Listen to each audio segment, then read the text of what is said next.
हाँ जी बच्चों, अब पढ़ते हैं प्रॉपर्टीज ऑफ न्यूक्लियर फोर्स। लिखने में ज्यादा टाइम ना वेस्ट हो, हमने पहले लिख दिया।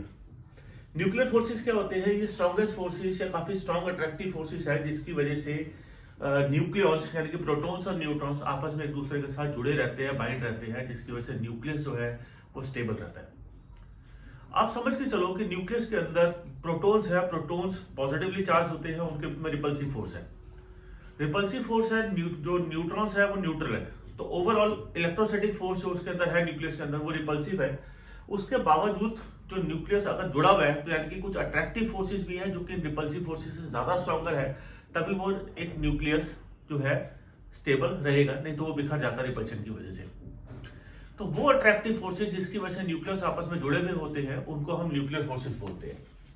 एक छोटी सी स्ट्रॉन्गेस्ट इंटरेक्शन का आपको एग्जांपल देना चाहूंगा कि जो ग्रेविटेशनल फोर्स, इलेक्ट्रोस्टैटिक फोर्स और न्यूक्लियर फोर्स, ये जो रेशियो है दो प्रोटॉन्स के लिए वो 1:10⁻36:10⁻38 है। यानी कि दो प्रोटॉन्स के बीच की जो इलेक्ट्रोस्टैटिक फोर्स ऑफ रिपल्शन है उससे न्यूक्लियर फोर्स का गुना ज्यादा स्ट्रॉन्गर है, और ग्रेविटेशनल फोर्स का तो उनके सामने कोई वजूद ही नहीं है, वो बहुत वीक है। They are very short range forces. Short range का मतलब है कि अगर एक प्रोटॉन और एक न्यूट्रॉन है, ये न्यूक्लियस है, तो अगर सेंटर में मैं एक न्यूक्लियर लेता हूं तो ये वाला न्यूक्लियन बिल्कुल अपने पड़ोसी वाले न्यूक्लियस के साथ इंटरेक्ट करेगा, सबके साथ नहीं करेगा। तो इनकी जो रेंज है इंटरेक्शन की वो बहुत छोटी होती है। पोटेंशियल एनर्जी का ग्राफ, ये इंपॉर्टेंट ग्राफ है, 1 नंबर में पूछा जाता है विद रिस्पेक्ट टू डिस्टेंस। इस ग्राफ से क्या मिलता है कि 0.8 फर्मी, आप देख सकते हो कि पोटेंशियल एनर्जी का पहले स्लोप फर्स्ट क्वाड्रेंट में है, उसके बाद 0.8 फर्मी के बाद स्लोप जो है वो आपका सॉरी, ये वाला जो स्लोप है ये सेकंड क्वाड्रेंट है।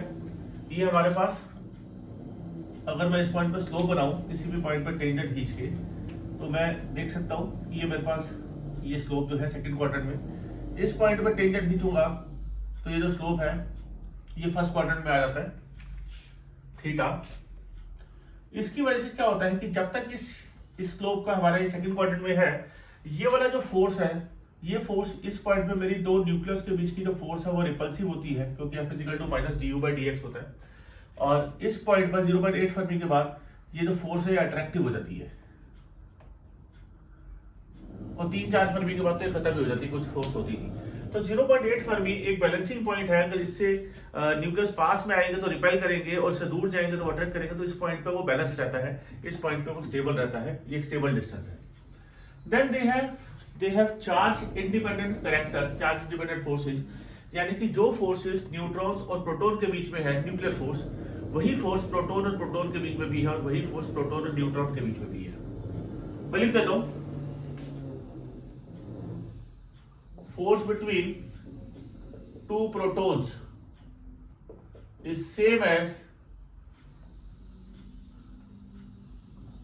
force between two neutrons and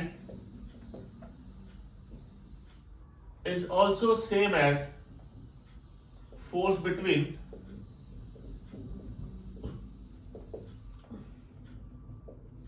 proton and neutron.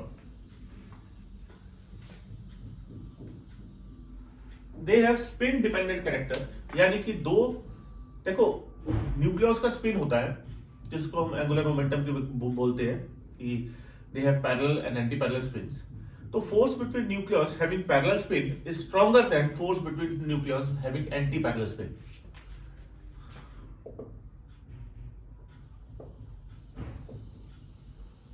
Force between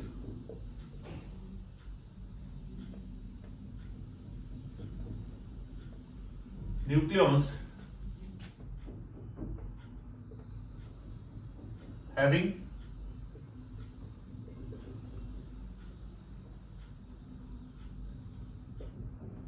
parallel spins is stronger than